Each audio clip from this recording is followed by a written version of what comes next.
Bismillahirrahmanirrahim. Assalamualaikum warahmatullahi wabarakatuh. Alhamdulillah wassalatu wassalamu ala rasulillah wa la hawla wa la quwwata illa billah. Asbahna wa asbahal mulku lillah walhamdulillah la ilaha illallah wahdahu la syarika lah. Lahul mulku wa lahul hamdu wa huwa ala kulli syai'in qadir. Allahumma bika asbahna wa bika amsayna wa bika nahya wa bika namutu wa ilaika nusyur. Allahumma inna nas'aluka al-huda wal tuqa wal afafa wal ghina. Allahumma ati nufusana taqwaha wa zakkiha anta khairu man zakkaha anta waliyuha wa maulaha. Allahumma inna nas'aluka ilman nafi'a wa rizqan thayyiba wa amalan mutaqabbala. Hadirin jamaah salat subuh yang semoga dirahmati Allah Subhanahu wa taala. Alhamdulillah, bersyukur kita memuji Allah Subhanahu wa taala dimudahkannya kita melakukan amalan-amalan ketaatan, dilapangkannya dada kita, diringankannya langkah kaki kita untuk kemudian mau menuju rumah Allah, menunaikan salat subuh berjamaah, di mana ini menjadi salah satu dari dua sholat yang terasa berat dilakukan oleh orang-orang munafik. Kalau menjadi tolak ukur keimanan seorang hamba, sholat subuh dan sholat isya, maka kita berharap ini menjadi awal yang baik bagi kita, sehingga harapannya sepanjang hari ini Allah Subhanahu wa taala memudahkan urusan kita semua. Allahumma amin. Baik jamaah yang semoga dari Allah Subhanahu wa taala, berbicara tentang kisah-kisah nabawi, banyak ibrah, banyak hikmah yang mesti Allah Subhanahu wa taala hadirkan dalam setiap kehidupan manusia siapapun dia. Baik kehidupan kita hari ini, terlebih kehidupan orang-orang terdahulu, menjadi sesuatu yang lebih mudah untuk dilakukan seseorang ketika dia sudah mendapatkan sebuah contoh, dibanding harus kemudian memulai dari nol, ya. Melakukan sesuatu ketika sudah ada contohnya, maka ini jauh lebih mudah dibanding mengawali sesuatu tanpa adanya contoh. Maka kehidupan kita umat Muhammad SAW sejatinya ini semuanya sudah serba dimudahkan oleh Allah Subhanahu wa taala. Dia menjadi umat terakhir, namun kemudian Allah berikan kemuliaan menjadi umat pertama yang masuk surga, menjadi umat yang paling pendek usia ujiannya, ya, karena berbanding dengan usia yang Allah berikan kepada kita. Maka kalau kemudian dibandingkan dengan umat-umat terdahulu di mana usianya panjang, tentunya ujiannya juga jauh lebih panjang. Iya, kalau kemudian ujiannya berupa kenikmatan bisa dinikmati, kalau ujiannya berupa penderitaan, masya Allah, hidup 300, 400, 500 tahun derita terus, ya. Dibanding dengan kita yang cuma 70 tahun, 80 tahun gitu, ya, nggak ada apa-apanya, ya. Maka masya Allah, ini menjadi salah satu kemuliaan yang Allah berikan kepada umat Muhammad SAW. Kita umat terakhir, namun kemudian Allah berikan kemuliaan berupa dimasukkannya ke dalam jannah pertama kali, ya. Maka kisah umat-umat terdahulu ini masya Allah, Allah hadirkan dalam kehidupan kita. Tentunya ini menjadi ibrah, dan tidak mungkin kalau kemudian kisah itu sampai kepada kita kok tanpa adanya pelajaran, itu mustahil. Padahal kisah itu datang dari Rasulullah SAW, yang tentunya Rasul diberitahukan oleh Allah Subhanahu wa taala, karena itu merupakan kisah orang-orang lampau, bahkan kebanyakan kemudian kisah Bani Israel. Tentunya kalau kemudian kisah itu sampai kepada kita, maka pasti ada ibrah yang Allah inginkan dari kita untuk kemudian kita ambil. Tak terkecuali kisah dalam buku Tadabbur Kisah Nabawi ini, ya, di mana penulis kemudian memberikan judul Allah lah yang menjadi saksi. Sebuah redaksi hadisnya cukup panjang, ya. An Abi Hurairah radhiyallahu anhu an Rasulillah sallallahu alaihi wasallam annahu dzakara rajulan min Bani Israil Sa'ala ba'du bani Israila ayyuslifahu alfa dinarin. Faqala i'tini bisyuhada'i ushhiduhum. Faqala kafa billahi syahida. Qala fa'tini bil kafil. Qala kafa billahi kafila. Qala sadaqta. Fadafa'aha ilaihi ila ajalin musamma.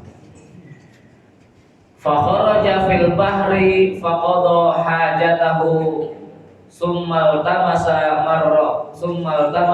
markaban yarkabuha yaqdamu alaihi lil ajalil ladzi ajjalahu. Falam yajid markaban fa akhadha khashabatan fanaqaraha fa adkhala fiha alfa dinarin wa sahifatan minhu ila sahibihi. Summa zajjaja mawdi'aha summa ata biha ilal bahri. Faqala Allahumma innaka ta'lamu anni kuntu tasallaftu fulanan alfa dinarin fasa'alani kafila. Faqultu kafa billahi kafila. Faradiya bika wa sa'alani syahida. Faqultu kafa billahi syahida. Faradiya bika. Wa anni jahadtu an ajida markaban ab'asu ilaihi alladhi lahu falam aqdir. Wa inni astaudi'ukaha farama biha fil bahri hatta walajat fihi summan sarafa wa huwa fi dhalika yaltamisu markaban yahruju ila baladi.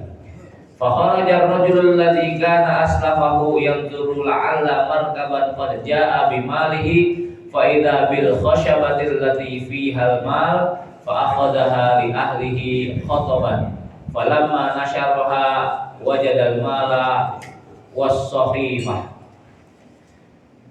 Hadirin jamaah semoga Allah Subhanahu wa taala. Ini kalau karena kita hidup hari ini loh ya. Ini kalau baca kisah ini apa? Kalau bukan berangkat dari faktor iman, itu mesti komennya rata-rata itu mah cuma ada di sinetron-sinetron gitu ya. Insya Allah. Tapi ajib ya. Ini kisah hadisnya Bukhari ya. Dan yang menyampaikan Rasulullah SAW kisah tentang Bani Israel, 2 orang Bani Israel ya. Sekali lagi faktornya faktor iman ya. Kita meyakini hadis ini tuh faktor iman. Karena memang alur ceritanya itu apa namanya? Iya sinetron banget. Betul ya?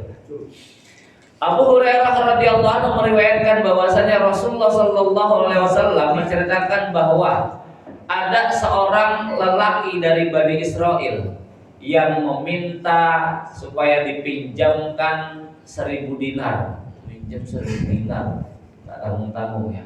1 dinar itu berapa? 1 dinar itu 4/4 gram, berarti 4 kilo seperempat. Pinjam duit senilai emas 4 kilo seperempat. 1 kilo berapa? Bukan 1 gram lagi, 1 kilo berapa? Masya Allah. Kalau 1 gram sekarang lagi naik nih harga emas ya, di atas 1,2 kalau nggak salah sama. Ya kan 1,2 1 gramnya. Masya Allah, kalau sekilo berarti pokoknya banyak lah. Minjem duit segitu loh ya. Ya Allah ya Allah, berarti orang itu suge-suge ya. Masya Allah. Meminta diberikan pinjaman senilai 1000 dinar kepada seorang laki-laki Bani Israel yang lain. Lelaki yang akan memberikan pinjaman tersebut kemudian berkata kepadanya, hadirkanlah beberapa orang saksi agar aku dapat memegang kesaksian mereka. Orang yang mau minjem kemudian menjawab, cukuplah Allah sebagai saksi. Lalu orang yang mau meminjamkan berkata lagi, kalau begitu berikan aku seorang penjamin. Maka orang yang mau minjem mengatakan, cukuplah Allah sebagai penjamin. Ya, lalu kemudian lelaki yang ingin memberikan pinjaman berkata, kamu benar. lalu ia memberikan uang pinjaman kepadanya sampai batas waktu yang telah disepakati. Orang yang meminjam uang pun, orang yang berhutang itu pun lalu pergi menyeberangi lautan untuk menunaikan hajatnya. Hingga beberapa waktu kemudian ia pun mulai mencari sebuah kapal yang bisa ia naiki untuk membayar hutangnya, karena ini sudah jatuh tempo ya, untuk membayar hutangnya. Akan tetapi ia tak kunjung menemukan kapal. Sudah berusaha supaya kemudian bisa berangkat, nemui orang yang memberikan piutang, namun kemudian tidak menemukan kapal untuk berangkat ya, untuk menyeberang. Lalu ia berinisiatif. Nah, ini inisiatifnya tadi yang saya katakan ini nggak logis. Kalau bukan faktor iman kayaknya ya tadi akan menganggap ini cuma ada di sinetron-sinetron ya. Bahkan sinetronnya sinetron kartun pula lagi ya. Lalu ia berinisiatif mengambil sebatang kayu, kemudian ia melubangi tengahnya dan memasukkan uang sebanyak 1.000 dinar di dalamnya, lalu menuliskan surat wasiat untuk pemilik uang tersebut ya. Setelah itu ia menuju ke tepi laut seraya berdoa, "Ya Allah, sungguh Engkau mengetahui bahwa aku pernah berhutang kepada si fulan sebanyak 1.000 dinar. Ketika ia meminta seorang penjamin kepadaku, aku menjawab, cukuplah Allah sebagai penjamin. Ia pun setuju dan ridho Engkau sebagai penjamin. Ketika ia meminta kepadaku seorang saksi, maka aku katakan, cukuplah Allah sebagai saksi. Ia pun ridho dengan Engkau menjadi saksi. Dan sekarang aku sungguh telah berusaha mencari sebuah kapal agar aku dapat segera membayarnya, namun aku tidak mendapatkan sebuah kapal pun. Oleh karena itu aku titipkan uang ini kepadamu ya Rob." Selanjutnya orang tersebut melempar kayu yang sudah ditaruhin duit tadi ya, 1.000 dinar ke lautan ya. Masya Allah. Aku titipkan uang ini kepadamu ya Rob. Lalu orang tersebut melempar kayu tersebut ke laut hingga hanyut ke dalamnya. Lalu beberapa waktu kemudian ya, selepas itu lelaki tadi kemudian ini dapat qadarullah dapat kapal nih ya. Lelaki tersebut lalu kemudian mencari kendaraan menuju negerinya. Di sisi lain lelaki yang meminjam bukan. Setelah dia melempar uang tadi, maka lelaki tadi kemudian pulang ya. Lalu di sisi lain lelaki yang meminjamkan uang 1.000 dinar itu keluar dan melihat ke arah lautan. Ia berharap ada kapal yang datang membawa uangnya. Tiba-tiba dia melihat sebatang kayu yang berisi 1.000 dinar. Segera ia mengambil kayu tersebut. Ketika membelah kayu itu, ia mendapati di dalamnya ada uang dan secari kertas. Enggak ada apa-apa mati pos berarti ini ya. Kayu loh Pak. Enggak perlu transfer berarti Pak ya. Tak lama kemudian orang yang dulu meminjam uang pun itu akhirnya datang. Ia juga membawa uang 1.000 dinar. Nah, ini yang minjem itu kemudian dapat kapal berangkat nemui yang memberikan piutang. Tambah lagi dia kemudian juga bawa uang 1.000 dinar. Khawatir gak nyampe itu 1.000 dinar pertama yang dia lemparkan ke dalam kayu tadi ya. Dia juga kemudian bawa uang 1.000 dinar seraya berkata, "Demi Allah, aku telah berusaha mencari kapal agar aku bisa melunasi hutangku kepadamu, dan sampai hari ini aku tidak mendapati satu kapal pun." Lelaki yang dulu meminjamkan uang pun bertanya, "Apakah engkau pernah mengirimkan sesuatu?" Ia menjawab, "Aku sudah katakan kepadamu bahwa aku tidak mendapatkan satu kapal pun sebelum kedatanganku ini." Lalu lelaki yang memberikan piutang tadi mengatakan, "Sesungguhnya Allah telah menunaikan hutangmu lewat perantaraan kayu yang dulu kamu kirim kepadaku. Maka silahkan kamu pergi dengan bawa 1.000 dinar ini dan gunakan sebaik-baiknya." Kartun banget Pak ya. Kira-kira nih kalau kita bertanya pada diri kita, bukan faktor iman ya pertanyaannya, benar nggak ceritanya gitu? Logis nggak ceritanya?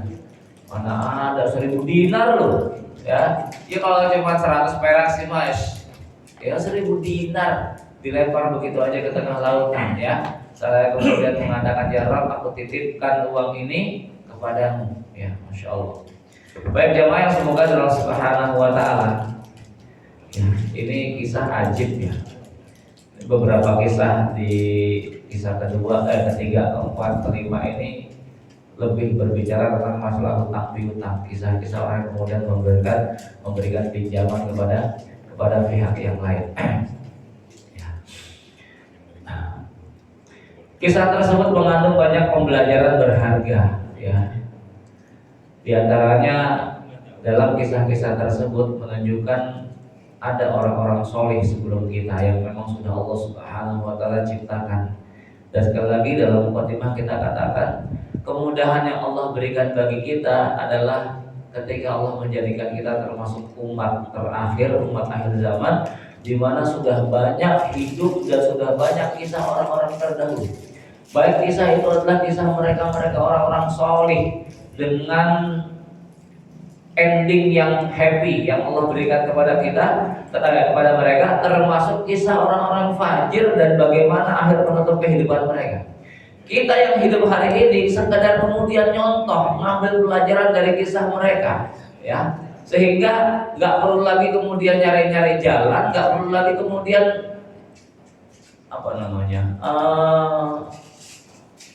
nyari-nyari jalan ya. Gak perlu lagi kemudian nyari contoh yang lain, karena semua contoh-contoh tersebut sudah Allah hadirkan dalam kehidupan kita dan kita tahu ending mereka. Contoh terbaik itu yang kemudian kita dapatkan adalah ketika kemudian kita tahu peri kehidupan seseorang dan kita juga ngerti bagaimana orang tersebut menutup mata, gitu loh ya.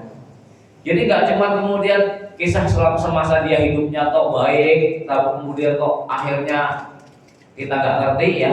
Namun kisah-kisah yang kemudian Allah hadirkan, Rasulullah SAW hadirkan tentang kisah-kisah mereka yang kemudian secara kehidupannya terus lempeng di atas jalan Allah Subhanahu wa Ta'ala dan ditutup tetap dalam keadaan istiqomah. Ini sikap terbaik ya. Dan sebagaimana Ibnu Mas'ud radhiyallahu anhu kemudian mengatakan, barang siapa yang ingin mengambil contoh dalam kehidupannya atau dalam Islam, ambillah contoh dari para penghuni kubur ini. Maksudnya para sahabat, mereka berada di atas jalan Allah Subhanahu wa Ta'ala dan mereka sudah terbebas dari fitnah karena mereka sudah meninggal dunia. Orang yang masih hidup belum tentu terbebas dari fitnah. Hari ini boleh jadi kita mengagumi seseorang, imannya luar biasa, ilmunya luar biasa, kemudian keberaniannya luar biasa. Cuma menjadi miris ketika kemudian menyaksikan ya, begitu meninggal dunia ternyata banyak yang kemudian berubah ya. Lantaran ujian-ujian dunia itu luar biasa Pak ya. Masya Allah, ada orang diuji dengan harta dia selamat, tapi nggak selamat diuji dengan wanita ya, dan sebaliknya. Maka menjadi contoh terbaik tatkala kemudian kita tahu masa kehidupannya plus sampai kemudian meninggal dunia tetap istiqomah, ini betul-betul menjadi contoh yang baik. Kisah tersebut menunjukkan bahwasannya keberadaan orang-orang soleh, bertakwa dan takut kepada Allah Subhanahu wa Ta'ala pada umat-umat terdahulu. Orang tersebut memberikan pinjaman, hutang, hanya mengharapkan ridho dan ganjaran pahala dari Allah Subhanahu wa Ta'ala, ya. Dan dia ridho jika Allah menjadi penjamin serta menjadi saksi. Dan orang tersebut meminjamkan uang, dan orang yang meminjam uang tadi menitipkan uangnya kepada Allah agar disampaikan kepada pemiliknya lalu melempar ke lautan. Ini kalau bukan faktor iman mesti akan dianggap gendeng Pak orangnya ya. Masya Allah ya. Sifat istimewa yang dimiliki oleh orang-orang sukses yaitu percaya kepada Allah Ta'ala dan tawakal kepadanya. Jamaah semoga Allah Subhanahu wa Ta'ala, gambaran orang yang kemudian Allah berikan kesuksesan lalu kemudian menyandarkan kesuksesannya kepada dirinya, ini pun Allah sudah hadirkan. Kisah Qarun ya, ketika kemudian diingatkan oleh kaumnya, innama utituhu ala ilmin indi, wah aku bisa sugih kayak gini lantaran aku punya ilmunya. Ini juga menjadi pembelajaran bagi orang-orang setelahnya ya. Kita tahu Qarun adalah innahu min qaumi Musa ya, dia termasuk daripada umatnya Nabi Musa, bahkan kemudian dia sepupunya Nabi Musa alaihissalam, saudara sepupunya. Allah berikan harta melimpah ruah, Allah berikan harta benda yang kemudian masya Allah, wa inna mafatihahu latanu bil usbah. Kunci-kunci perbendaharaannya nggak mampu dipikul orang-orang kuat. Ya, saking banyaknya. Ya, kalau cuma 271 mah lewat lah ya. Masya Allah. Bisa dibayangkan Pak, antum punya gudang bendahara, gudang apa namanya, gudang harta ya. Atau coba antum punya berapa banyak kunci? Kumpulin semua kunci yang antum punya, ya, kunci berangkas, kunci rumah, kunci lemari, kunci motor, kunci mobil, kunci pesawat juga sekalian. Itu mesti masih bisa masuk kantong, ya. Tapi Allah memberikan gambaran wa inna mafatihahu latanu bil usbah, itu kan nggak logis kalau kita. Kunci-kunci perbendaharaannya nggak sanggup dibawa oleh orang-orang yang kuat, coba bayangkan. Ya. Berapa banyak kunci yang kemudian dia punya? Ya, gudang harta yang kemudian dia punya itu berapa banyak gitu. Sampai Allah menyebutkan latanu bil usbah, nggak sanggup dibawa oleh orang-orang kuat. Artinya mungkin 1-2 orang itu nggak sanggup kemudian bawa, harus mungkin keroyokan gitu ya, atau mungkin pakai alat gitu kan. Masya Allah, ini nggak kebayang berapa jumlah harta yang kemudian Allah berikan kepada Qarun ya. Cuman kemudian fabagha alaihi, Qarun berbuat melampaui batas terhadap hartanya. Nah, kalimat melampaui batas itu ada 2 dalam Quran ya. Kadang Allah menyebut dengan kata-kata bagha, kadang Allah menyebut dengan kata-kata togho. Kalau bagha itu perbuatan melampaui batas terkait dengan harta benda. Ya, punya harta pamer doang gitu ya, nggak mau berbagi, ngiming-ngiming uang cilik tok gitu kan ya. Bagi-bagi kalau kemudian ada maksudnya ya. Kalau nggak ada maksud ngapain bagi-bagi gitu kan? Ya. Ada pun togho itu perbuatan melampaui batas lantaran faktor kekuasaannya ya. Fir'aun Allah menyebutnya togho karena dia melampaui batas dengan kekuasaannya ya.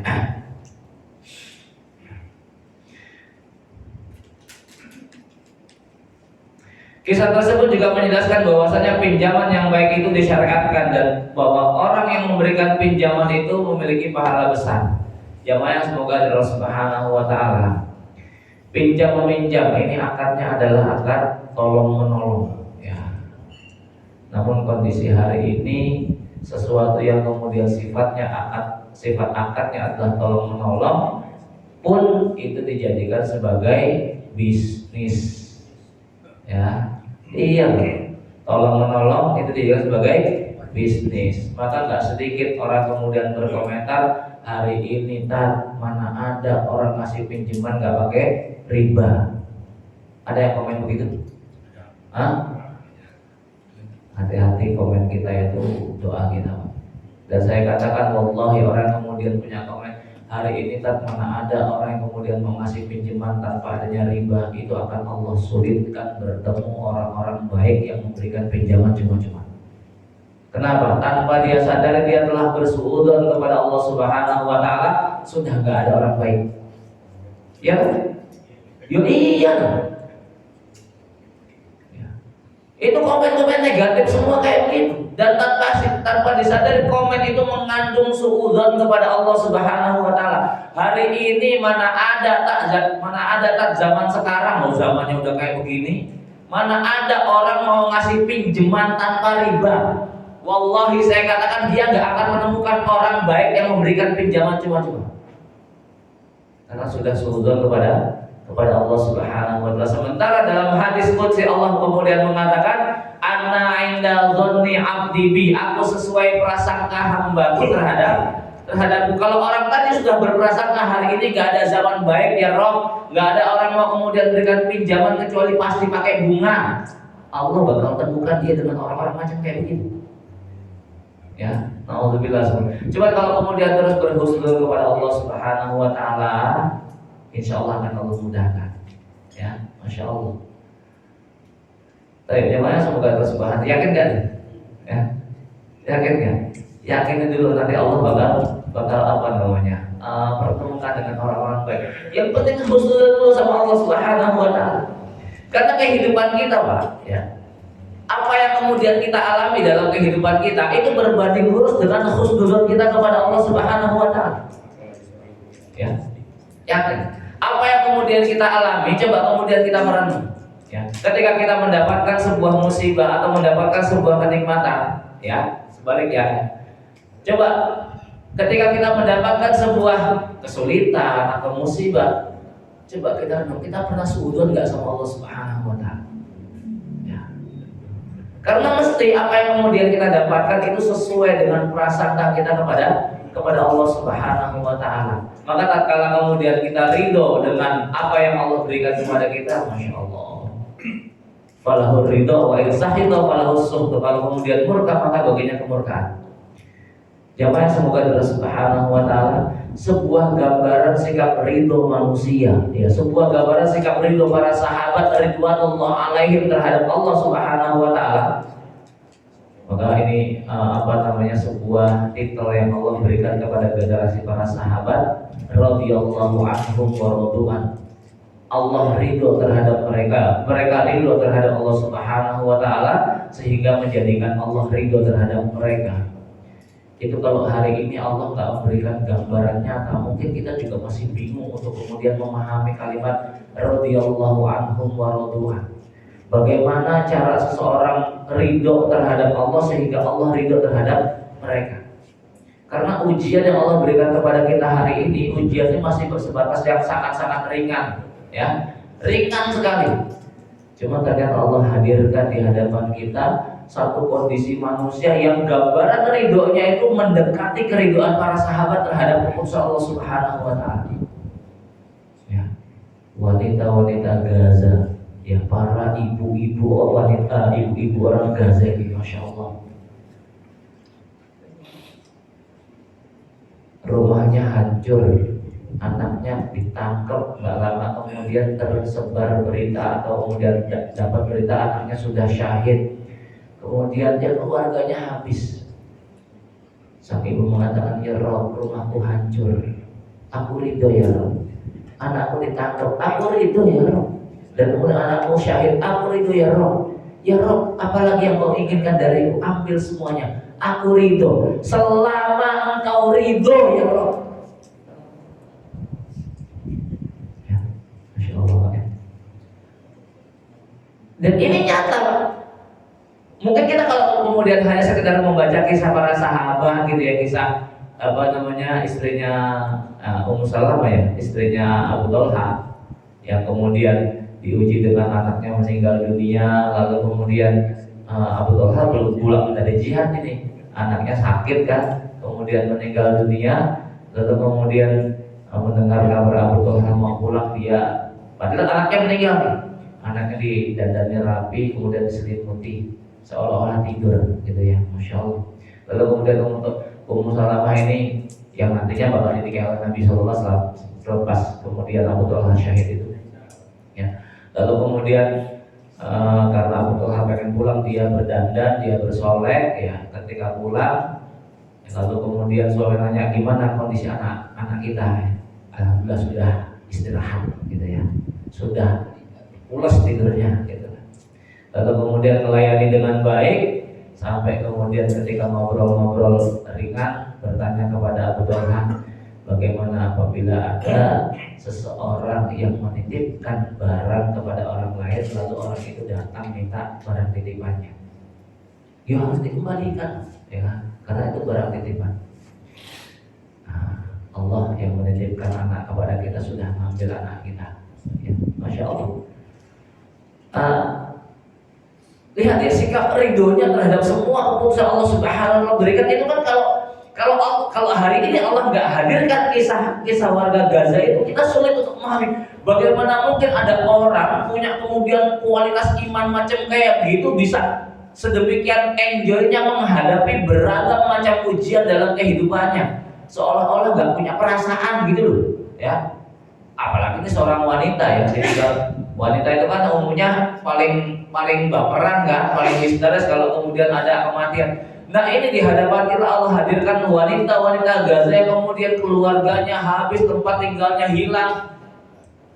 Tapi kalimat yang keluar dari lisannya, ya Rob, hal mim mazid, apakah ada lagi yang pengen engkau ambil dari ya Rob? Silahkan ambil semuanya. Aku ridho ya Rob, selama engkau ridho. Berapa ya? Masya Allah. Ini kalimat ridho ini radhiyallahu, maka kemudian kenapa radhiyallahu anhum wa radu an, ya? Kenapa Allah bisa sampai ridho terhadap manusia? Itu ada amal yang kemudian dilakukan oleh manusia tadi itu. Radhiyallahu anhum, Allah ridho terhadap mereka, wa radu an. Itu lantaran disebabkan mereka ridho terhadap keputusan Allah Subhanahu wa taala. Artinya bagaimana supaya kemudian Allah ridho terhadap kita? Ya kitanya dulu harus ridho terhadap semua keputusan Allah, baru kemudian Allah bakal memberikan keridhoannya kepada kita. Jawabnya semoga Allah Subhanahu wa taala. Baik, kita kembali ya. Kisah tersebut ya itu juga menunjukkan tentang masyru'nya atau disyariatkannya mendatangkan saksi atau adanya jaminan terkait dengan masalah hutang piutang. Yang kita tahu hutang piutang ini salah satu bagian daripada muamalah kita, hukum sosial kita, di mana satu-satunya perkara muamalah yang Allah Subhanahu wa taala jelaskan panjang lebar satu ayat full, satu halaman. Terletak di surat paling panjang dan ayatnya pun paling panjang. Hanya surat Al-Baqarah di ayat 182, satu halaman full. Itu berbicara tentang masalah hutang piutang dan aturan mainnya. Ya, bahkan kemudian perintah Allah Subhanahu wa taala faktubuh, suruh nyatet ya. Sedikit ataupun banyak suruh catat, wala tas'amu, dan jangan bosen. Lihat ya, Allah dan Rasulnya itu kalau sudah berbicara masalah harta itu detail Pak. Detail betul. Karena duit, kalau bahasa sepupu saya, duit itu kan gak bisa keluruk mas ya. Dia kalau sudah ngumpet di dompet gak bakal bunyi gitu. Karena kalau sudah bicara harta, potensi konfliknya itu besar. Betul ya, potensi konfliknya itu besar. Jangan lagi cuma teman main, saudara kandung juga bisa berantem kalau gegara duit gitu loh ya. Maka Allah dan Rasulnya itu kalau berbicara tentang masalah harta, apapun itu, duit kah atau apalagi tanah ya, Masya Allah, ini betul-betul menyebutkan secara spesifik, menjelaskan secara gamblang ya, termasuk dalam perkara piutang ya, harta hutang piutang ya. Ayat paling panjang 182.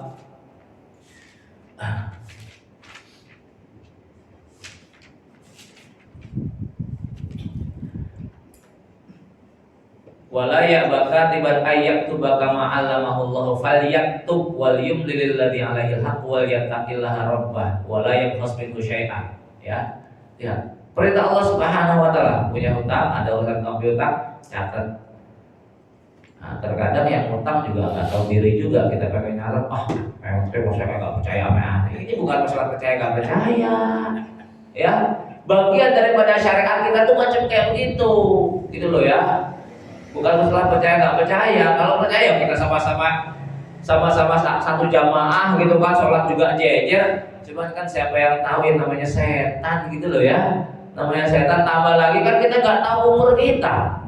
Ya. Kalau kemudian cuma datang ini kemarin apa namanya dia punya utang nggak, padahal lo udah meninggal dunia gitu kan orangnya, dia punya utang sama saya, saksinya mana, catatannya mana?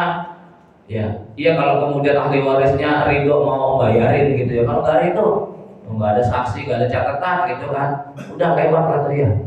Maka jamaah semoga Allah Subhanahu wa taala ya, lantaran kaitannya hutang piutang itu akadnya adalah akad tolong menolong ya, sehingga jelas haram mendapatkan keuntungan dari akad itu, karena dia bukan jual beli ya, dia bukan kemudian kerjasama, dan pokoknya bukan akad yang kemudian mengandung bolehnya kemudian mengambil keuntungan dari sana. Maka terlarang untuk kemudian mengambil keuntungan dari akad tolong menolong tadi. Pure yang namanya hutang piutang itu kita memberikan bantuan kepada seseorang. Karena memberikan bantuan maka otomatis harapannya hanya pahala dari Allah Subhanahu wa taala. Di samping seseorang itu akan dikatakan baik. Ya, kalimat ihsan ya. Kalau dalam ayat itu kan wa ahsin kama ahsanallahu ilaik, berbuat baiklah sebagaimana Allah telah berbuat baik kepada kalian. Kalimat ihsan itu identik dengan kalimat memberi, kan begitu toh? Apapun yang kemudian kita memberikan pinjaman, ya, maka kita akan mengatakan seseorang itu baik kalau kemudian dia punya sifat mudah memberi. Ya, yang namanya kalimat ihsan, orang itu orang baik, itu dalam pikiran kita, dalam pikiran siapapun, itu bukan orang yang kemudian banyak sholat, banyak puasa, pokoknya orang baik itu dalam pikiran siapapun itu adalah orang yang kemudian mudah memberi apapun ya, memberikan pinjaman. Ente kalau ketemu orang gampang dipinjemin kan baik dia kan, kenapa gampang dipinjemin gitu kan? Ya, baik dia orang suka berbagi. Itu identik nama kalimat ihsan itu ya, muhsin, orang yang berbuat baik, itu adalah mereka yang kemudian mudah memberi. Maka mudah memberikan pertolongan ya, termasuk ketika seseorang itu mudah memberikan pinjaman kepada orang lain ya. Hanya kalau kemudian kita tarik dengan kondisi ini, masih ingat mungkin dulu kajian Ustadz Muhaimin Yahya, kenapa hari ini yang namanya transaksi riba itu lebih dominan ya, bergantung dengan kualitas iman seseorang. Kenapa? Karena riba itu sebuah transaksi yang memang sangat cocok untuk diterapkan pada sebuah masyarakat yang bisa dikatakan mereka tidak beriman kepada Allah Subhanahu wa Ta'ala. Ya. Karena orang-orang sudah nggak bisa dipercaya, kalau kemudian ngutang kabur, kemudian nggak ngaku kalau ngutang, maka diterapkanlah sistem riba, itu loh ya. Supaya kemudian orang juga mikir mau ngutang bahwa kabur utangnya gitu. Ya Boy ya. Kalau dalam konsep Islam kan nggak kayak begitu. Ngutang ya sudah ngutang. Kenapa? Karena dikedepankan adalah husnudzon kepada Allah Subhanahu wa Ta'ala. Dalam kisah ini juga begitu, ketika kemudian si piutang ini meminta saksi, orang yang kemudian mau ngutang cuma mengatakan kafa billahi syahida, Allah menjadi saksiku. Dan karena sama-sama orang beriman, ya udah oke, saya sepakat Allah menjadi saksi, menjamin ya. Kafa billahi kafila, Allah yang bakal memberikan jaminan. Oke, sepakat. Enak tuh? Karena sama-sama beriman. Hari ini yang mau minjem beriman, yang mau minjemin masih rada-rada mikir gitu kan. Kafa billahi syahidan, cukup Allah sebagai saksi. Yang enggak lah, yang lainnya saksinya. Ya, minta jaminan, cukup Allah menjadi penjamin. Kalau nggak ada jaminan, enggak lah, jaminan surat tanah gitu kan. Coba antum datang ke bank gitu, tanya jaminan apa? Kafa billahi wakila, kafila, nggak bakal diterima. Ya, mereka lebih yakin kalau kemudian punya sertifikat, asal jangan sertifikat vaksin, mesti dapat untuk pinjaman.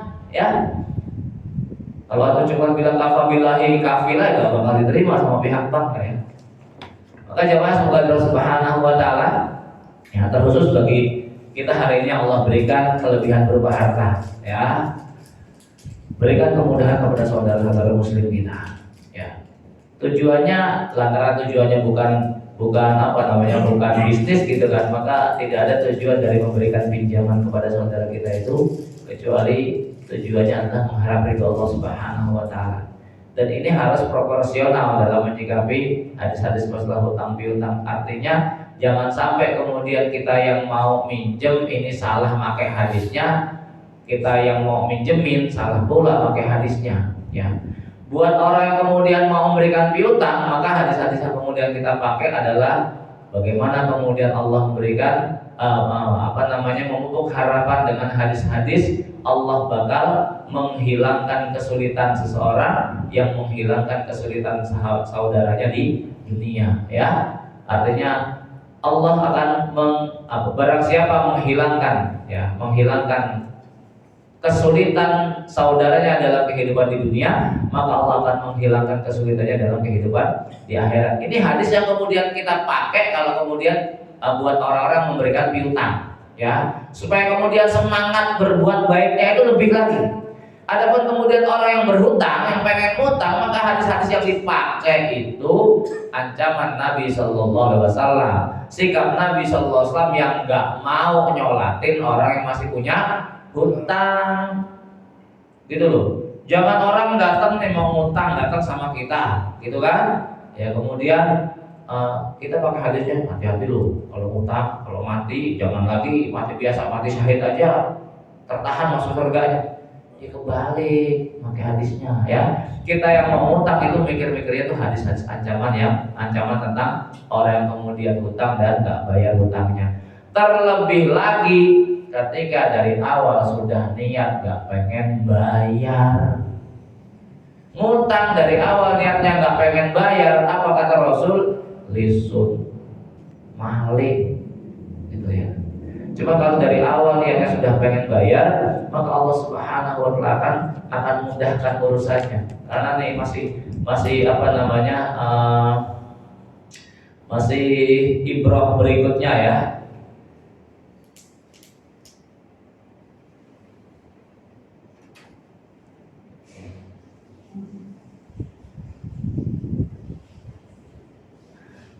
Pentingnya melunasi hutang dan bahwa orang bertakwa hendaklah berusaha dengan berbagai cara untuk bisa membebaskan tanggungannya.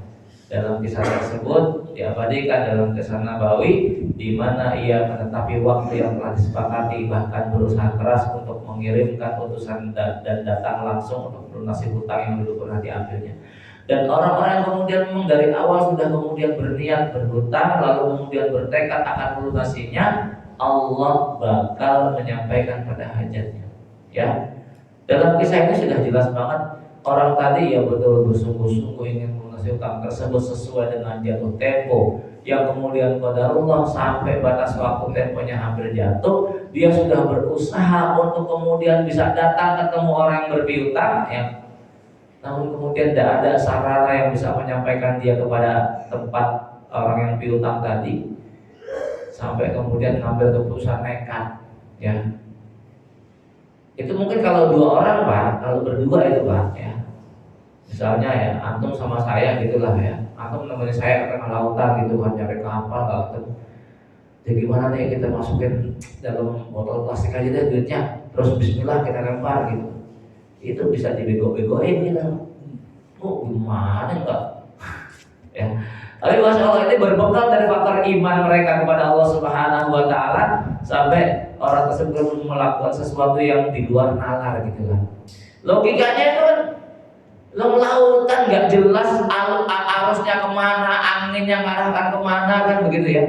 Cuman ini menunjukkan benarnya iman orang tersebut. Kenapa? Dia yakin semua yang ada di alam semesta ini adalah makhluk Allah Subhanahu wa taala dan tunduk terhadap perintah Allah Subhanahu wa taala. Maka tatkala kemudian melepaskan itu uang yang dihajatkan menggunakan kayu, dia tak lupa kemudian mengatakan, ya Allah, aku titipkan uang ini kepada. Nah, ini juga penting nih buat kita yang sedang pengen safar, kan doanya kan juga ada tuh ya, nitipkan keluarga kita kepada Allah Subhanahu wa taala. Ya, atau kemudian kita hendak melepas anak kita mau balik pondok, titipkan anak kita kepada Allah Subhanahu wa taala. Ketika memang kita nggak punya orang lain untuk kemudian kita titipi, nggak ada yang nemenin gitu kan gitu ya. Sampaikan doa itu. Ya, ucapkan doa itu, ya Allah, aku titipkan anakku selama perjalanannya balik pondok, atau kemudian ya Allah, aku titipkan keluargaku selama aku kemudian sedang dalam safar. Itu penting banget Pak ya, penting banget ya. Maka kalau kemudian kok nggak terucap itu lalu kemudian terjadi sesuatu, ya jangan salahkan siapa-siapa kecuali salahkan kita. Kenapa kita nggak titipkan kepada zat yang kemudian menjaga titipannya itu ya. Masya Allah, orang ini juga begitu ya Allah. Dalam konteks hadisnya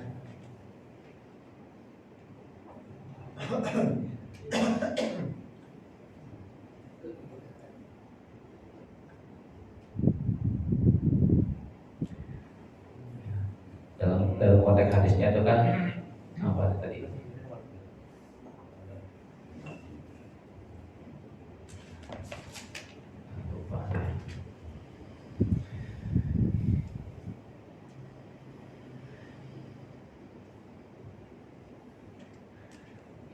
Ya Rob, aku titipkan harta ini kepadamu. Baik jemaah, semoga Allah Subhanahu wa taala masih banyak beberapa ibrah dari satu kisah ini ya. Belum tuntas kita berbicara ibrah dari kisah orang yang memberikan pinjaman dan orang yang meminjam ya. Pinjam meminjam bagian daripada syariat yang dibolehkan ya. Artinya bahkan Allah Subhanahu wa taala juga mengatur secara khusus terkait dengan urusan muamalah yang satu ini. Dan kita sudah sampaikan pinjam meminjam itu akadnya adalah akad tolong menolong dan tidak dibenarkan dalam akad ini mengambil keuntungan sedikit pun, bukan masalah sedikit atau banyak. Ketika itu masuk dalam ranah riba, hal yang hari ini Masya Allah Pak, bisa kita katakan nyaris tidak ada satu dimensi kehidupan kita kecuali bersinggungan dengan riba. Itu yang kemudian digambarkan oleh Rasulullah SAW. Seseorang dia senantiasa akan kemudian bersinggungan dengan riba.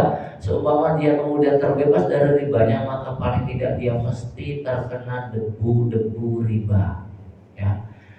Ini sesuatu yang nggak mungkin bisa kita hindari. Kalau nggak mungkin bisa kita hindari ya sudah, jangan kemudian maksakan diri, ya. Maka kalau terkait dengan poin pada riba, Rasul sudah menjelaskan debu-debu riba itu sesuatu yang kita nggak bisa menghindarkan itu. Maka poin terpenting dari kemudian terkait dengan riba yang bisa dijauhkan adalah induk-induk ribanya, ya. Jangan kemudian bermain di kobaran api riba. Ya, terkhusus kemudian pinjam-meminjam, menggunakan pihak bank sebagai tempat untuk meminjam. Wallahi demi Allah saya katakan, atau mau punya usaha terus kok minjem uangnya dari bank, dijamin nggak bakal berkembang. Bahkan kemudian yang ada bangkrut. Ya, sekalipun nampaknya awal terlihat besar. Karena Allah sudah mengatakan itu demikian ya. Allah nggak mungkin mengembangkan harta riba, itu nggak mungkin. Nampaknya saja besar ya. Justru sedekah itu yang menggunakan Allah kembangkan ya. Baik jemaah yang semoga dari Allah Subhanahu wa taala.